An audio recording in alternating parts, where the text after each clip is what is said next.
Audio Jungle.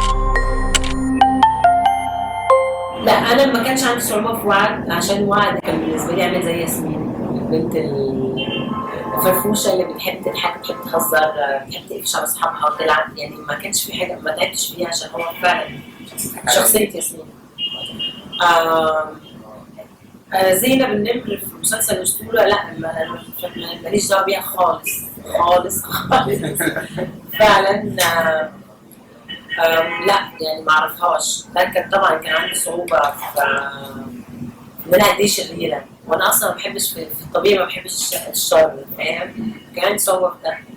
وبعدين كان عندنا الورق ما كناش بنلتزم قوي بالورق قد ما كنا بنغير. يعني كان لا يعني كان الورق موجود، بس كان اوقات بنغير المشاهد، يعني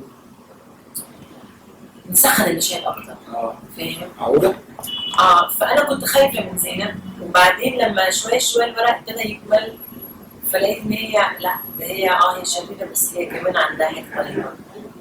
او هي لما بتقع في مشكله فبتلاقي اللي يقف جنبها، فبتتعلم من اخطائها ان في ناس كويسه، فلازم تتعلم تكون كويسه. آه مروه في راس الغول شريره، ست شريره، يعني انا ما احبهاش وما احبش ان هي تكون موجوده في الحياه قريبه مني حتى، عشان طماعه وما فكرتش في شخصيه حد ان هي ممكن تكون سبب في اذيته او سبب في موته، او هي ما تعلمش عشان خاطر حته شقه هي ممكن تعمل ايه في الانسان.